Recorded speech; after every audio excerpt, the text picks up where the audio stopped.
Today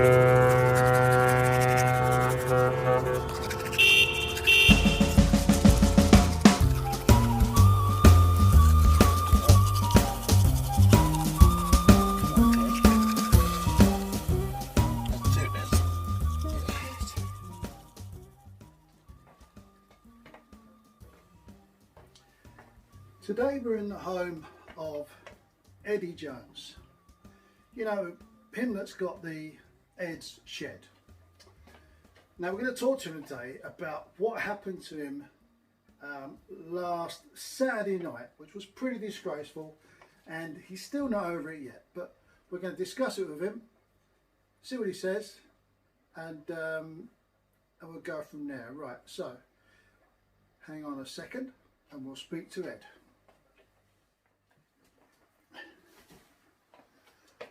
Yes, mate. Well, what it was, I was taken ill Saturday night. I was in sort of extreme pain, and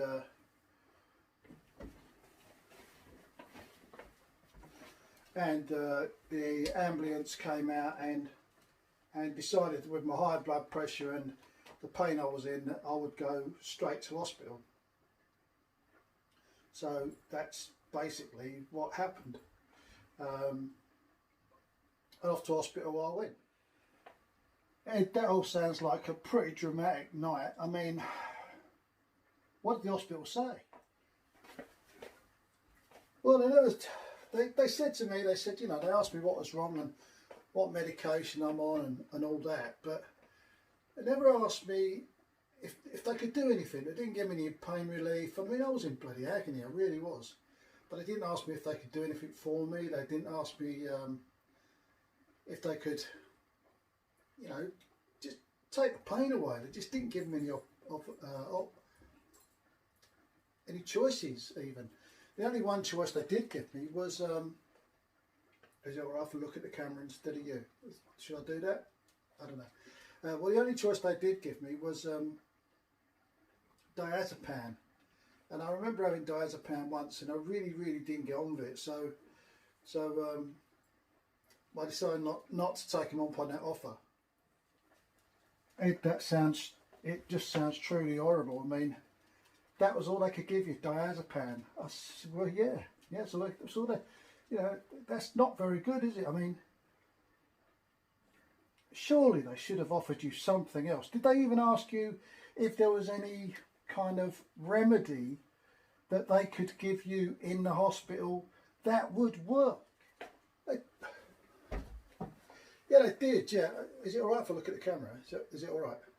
Right, yeah. Yeah, they did, yeah. Well, they asked me what I normally do to, you know, take the pain away, and I normally say like a cordial epidural is what the doctor normally does. It's a procedure that injects something up your spine that fills the gaps where the discs were. I mean, that's really the only thing that's worked for me so far.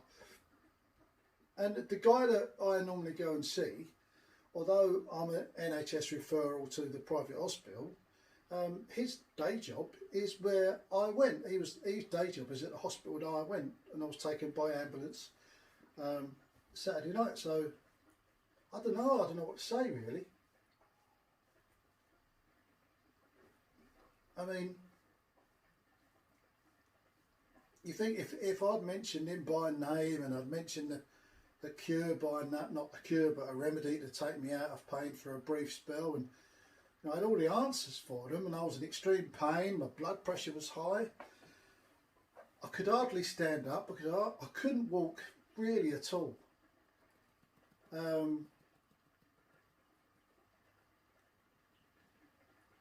all she did was shrug her shoulders and said, like, that's it, like, you know, there's no more to be done. I said, are you sending me home then? And she said, yeah. And I thought that was just incredible. I really did. I mean, it is incredible, viewers, isn't it? It's incredible that the hospital, you know, taken in by ambulance on a gurney into the hospital. You'd think that they'd at least look at the notes and see what's happened and see what he's done, just to see if he could get some kind of pain relief at the hospital. But well, it appears like the NHS and particularly Kettering General Hospital in Northamptonshire has let him down badly. And really, I mean, well, I don't know what to say. What do you think, Ed? But, well, I don't know. I mean, really, they shouldn't have let me go. I could hardly walk for it. It's about 100 metres from the exit of the A&E to where I was, and it took me nearly 20 minutes to walk there. I couldn't walk without assistance by hanging onto the wall, really. And people saw me. One even gave me directions, even though I could hardly walk. But people saw me. Nobody asked me if I was all right. No one asked me what was wrong. No one asked me if I'd been seen. Nothing. And I think, I just think it was a nightmare experience for me personally. It put me right off going to NHS ever again. I mean, I dialed the 111 service, which is the little 999. For you Americans, it's 911. And the ambulance people truly seemed worried about me. I was worried about me. My wife said I looked grey, not just my hair, but everywhere. I just feel let down, really. I feel let down. And what I'll say, for Saturday night, the hospital was empty. I mean, empty. There was about 6 people in A&E. There was nobody in the wards, no one in the corridors. The car park was empty. It was just very strange. You hear all about this COVID stuff, but I never saw any sign of it. I really didn't. There weren't anybody there. Anyway, that's my story. That's my story, and thanks for coming along to let me share it with people, because it's important that people know what these stories are. But yeah, I was truly let down by the NHS, and I don't know what to do about it now. And then with prescription for the doctors didn't sign my prescription on time. They left it 9 days before they signed off a prescription. I should be getting delivery today, but to be honest, I ran out yesterday, so I'm in trouble as today. So if I don't get some today, I must have some by tomorrow. I'm going to be in real trouble, real trouble. Anyway, thanks a lot for coming along, and I really appreciate that. Really, really do. Thanks very much. Thanks very much. Cheers, Ed. Thanks very much for having us here to tell us your story. I mean, and really, it's a frightening story, isn't it? It's a frightening story. You hear about these things, and you just don't imagine that the English, the British NHS, as great as it is, would let someone down in such a huge way and basically send them home in a worse state they arrived. Now, I don't know about you, but I just feel really let down by it. Anyway, I'm going back to the office to do this video for you viewers, and I'll leave Ed with his family. Cheers, Ed. And well, I'll just leave him sitting on the sofa, because that really is all he's up for at the moment.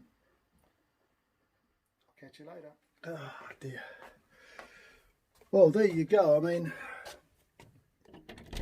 I don't know what to say about that. I mean, it's truly horrendous, isn't it? I mean, how do you go? I just don't know what to say. After listening to what Ed said, I mean, he was in real trouble. He really was.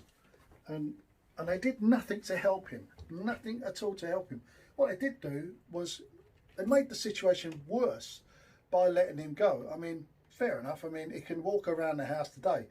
But from Saturday until this morning, he's been in bed. He's been in bed in pain on morphine, as well as his tablets. Now, his tablets ain't like aspirin. They're serious tablets.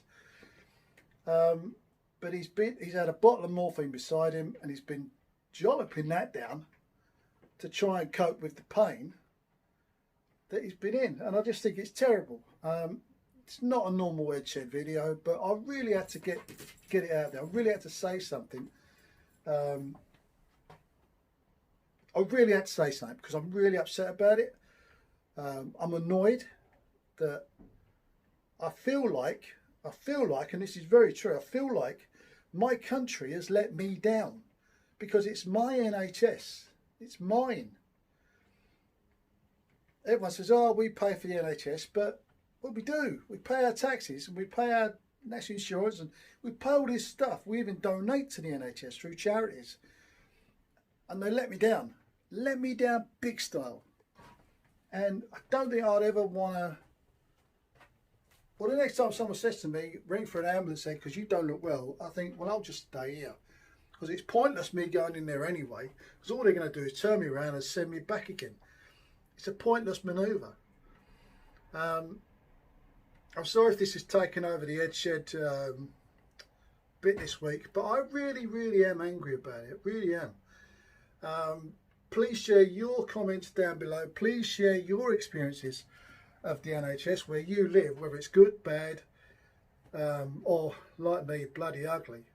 But please share what you've had to deal with. I've never ever been let down like that. I really haven't. I really feel let down.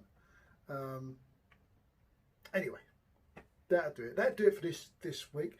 I hope you've had a nice week. You can tell from the rain, and someone left my bloody door open on my shed.